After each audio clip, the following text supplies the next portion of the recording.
Now we'll see. We are done with our first chapter, Nature of Contracts. Now it's time to start the second chapter, Consideration. Okay, we'll see. Consideration is a very small chapter, so interesting one. We have what to read in this is what is a consideration is, and again for everything.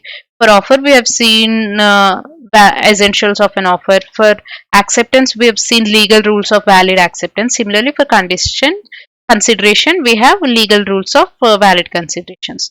We'll have to see this, and then rule of no consideration, no contract, doctrine of privity of contract with exception. So all these are the topics that we need to cover. Today we will be covering what is a consideration, and then we'll see analysis of the definition of the consideration. Okay, let's get started. So consideration is the price agreed to be. So what I said in our earlier sessions is quid pro quo. Quid pro quo is nothing but something in return. So consideration is something in return is what a simple definition is. You can quote this. Quid pro quo is something in return. So consideration is something in return, but we'll see in the context of law. Consideration is the price agreed to be paid by the promise for the obligation of the promisor. Okay.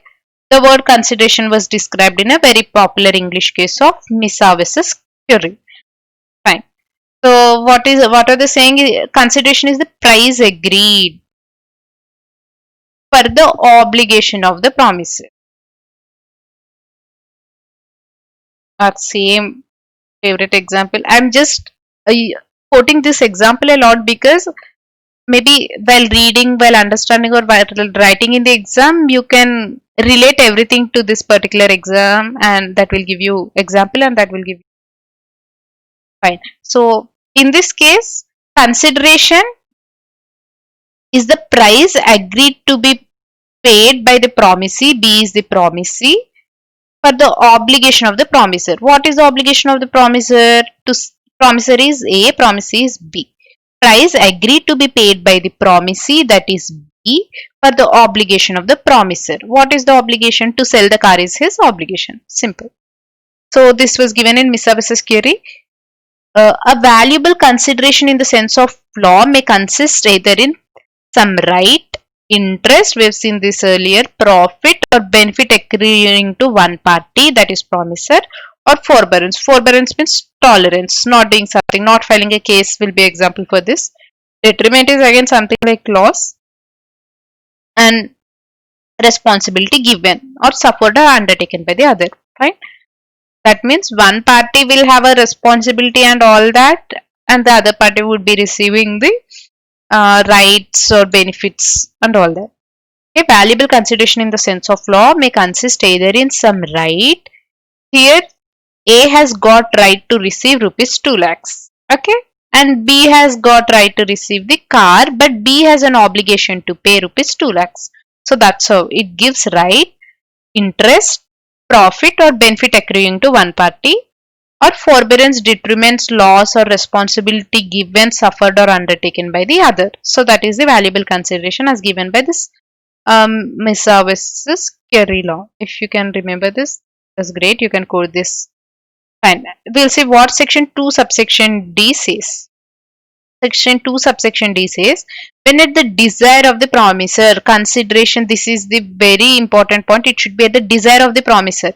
Not some third party should come and say you pay this much to him and something like that. It should be at the sole discretion of the promisor, that is A's desire is important here. The promisee is B, or any other person has done or abstained from doing. Yeah, done something, abstained is stopped from doing, or has done. This is the past. I mean, that means the consideration can be past. We'll see that in the rules. Or does or abstains from doing. This may be present or future. Okay? Or promises to do or abstain from doing something. The definition is pretty simple. It is that at the desire of the promisor, but we have three tenses here. Has done or abstained says past, does or abstain says present, or promises to do that says future. Just that the words are written in the three tenses, that's it, but the definition is pretty simple. Such an act or abstinence or promise is called consideration for the promise.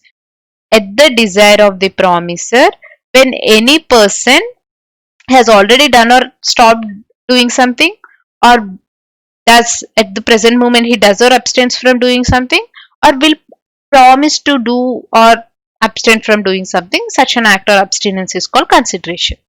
Okay, that is the definition is that is given in the section 2 subsection D. Now we'll see the analysis of this definition of consideration.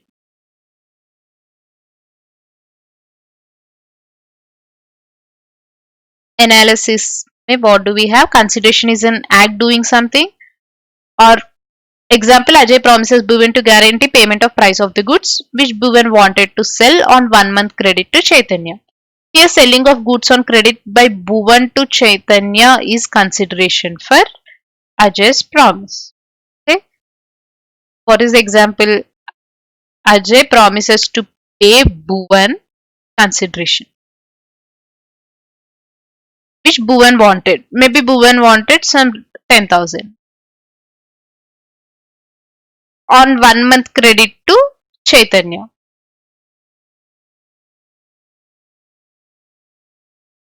So, what is Ajay promising to give 10,000? That is for the contract of Bhuvan selling goods to Chaitanya on credit. So, the essence is not only Chaitanya should give the consideration always, consideration can come from the third party as well. So, that's the essence in this example. Consideration can come from third party as well, though the contract is between two other parties. Okay, here it is act of doing something. Consideration is abstinence. Not doing something as well can be a consideration.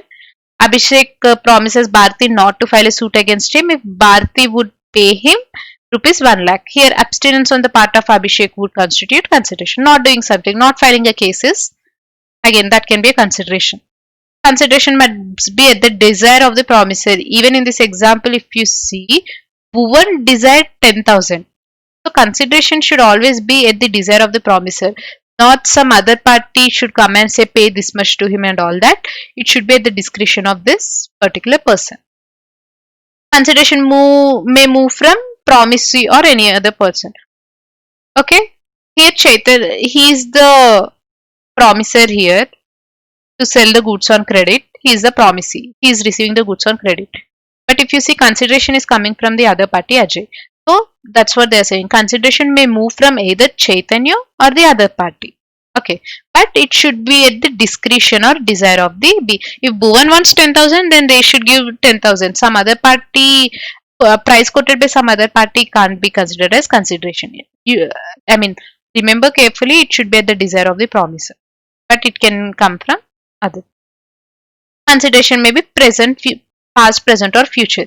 In our definition itself, we've seen that, I mean, the single word of doing act or abstain from doing something, they've mentioned that in 3 tenses. Similarly, that is coming from the definition, consideration may be past, present, or future. So, thus, from the above, it can be concluded that consideration is the promise or performance that parties exchange with each other. Form of consideration, some benefit, right, or profit to one, or some detriment, loss, or forbearance to other. So, that's the definition of the consideration. Now, just like essentials of contract and legal rules of acceptance, essentials of offer, similarly we have legal rules for consideration as well. Okay.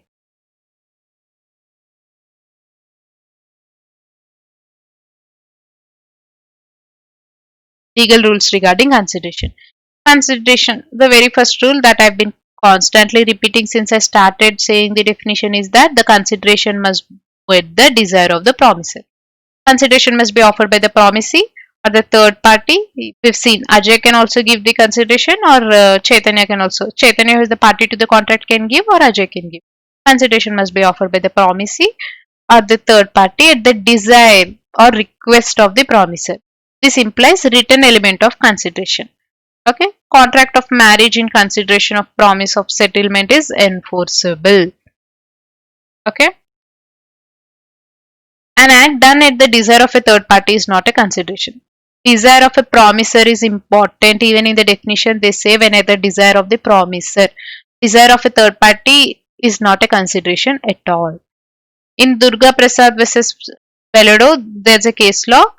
So Durga Prasad promised to P to pay certain commission on articles that would be sold in the market. Okay, he promised to pay some consideration for some articles of his that would be sold in the market. Market was constructed by P at the desire of the C, that is the collector. Yes, the market was constructed by P, but that was not constructed at his own will. It was constructed at the desire of the collector and not at the desire of the D. So, D is not bound to pay as it was without consideration. Here, these are the two parties. Fine. Consideration should always be at the desire of the promisor. Here, promisor would be collector because market was paid at his desire. So, if D has to pay something, this promisor should request for something. Not this P, who is nowhere related to this, should not desire a consideration. So, that's the essence. Consideration should always move at the desire of the promisor. Okay. P may be a party to the market, but then market is not his own. It is constructed as per the decision of the collector. So collector would be promisor always. So everyone selling their articles in the market should pay something which is at the desire of the collector but not at the desire of some other party. So that's the first legal rule. Consideration should be at the desire of the promisor.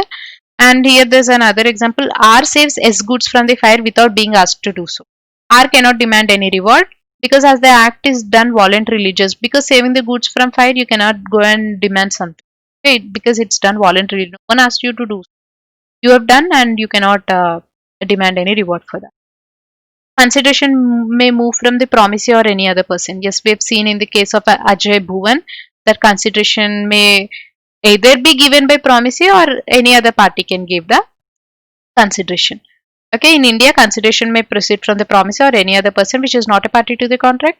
The definition of consideration as given in section 2D makes that proposition very clear. According to the definition, when at the desire of the promisor, the promisee or any other person does something, promisee or any other person. So, definition may you should not forget to write at the desire of the promisor and promisee or any other person does something, such an act is consideration. Okay. In other words, there can be stranger to your consideration. Yes. Here, Ajay is a stranger to a consideration. Bhuvan would be selling goods to creditor to Chaitanya. These are the two parties to the contract. There can be strangers to the consideration but not to a stranger to the contract. Okay. These two are the parties of the contract. There can't be a stranger to this particular contract, but consideration can come from a stranger. Right? So here there's a very good example, Chinnaya versus Ramaya. In this case, old lady gifted her property to her daughter. But what did she give she's given a direction to the daughter saying that you should pay annuity to your maternal uncle.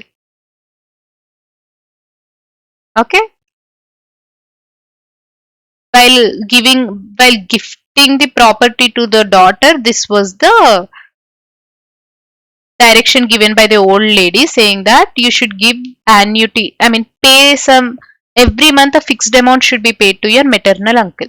Maternal uncle would be this old lady's brother. Okay, this was the condition given.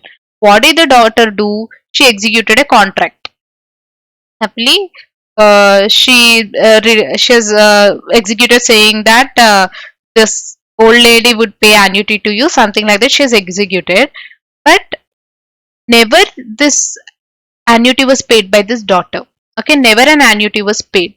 So now this maternal uncle sued in the court of law saying that uh, annuities are not being paid to me. So in this case, old lady has already given consideration. Gift of the property was the kind of consideration given by the old lady. Hmm? What she asked in turn, she in turn asked the daughter to pay the annuities to the maternal uncle. So the consideration need not directly come from this old lady to him.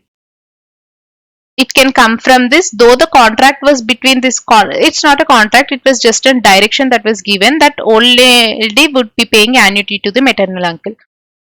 Since this direction was already given to the daughter, now it is the daughter's responsibility to pay that annuity to the maternal uncle. So court gave decision in favor of maternal uncle that you are eligible to receive annuities from this daughter. So that was the case in Chinnaya versus Ramaya. The uncle was able to recover his annuity. Okay. So though the contract or the agreement was between these two people, consideration need not necessarily come from old lady. If she had given direction to the daughter can also give the annuities, that is the consideration. So consideration may move from promisee. Who is the promisee here? Old lady, maybe. We can consider daughter as the promiser because she gave the promise that she would be paying annuities. And since she can be considered as promises, it's not always necessary that the consideration move from her. The consideration can be from the other party as well. So that's this. Promiser, promise. This can be, the consideration can be given by the other party as well. An old lady made a gift of her property to her daughter with a direction to pay a certain amount of money to the maternal uncle by way of annuity. On the same day, the daughter executed a writing in the favor of the brother. Brother is nothing but the old lady's brother, agreeing to pay annuity. The daughter did not, however, pay the annuity and the uncle sued to recover it. It was held that there was sufficient consideration for the uncle to recover the money from the daughter.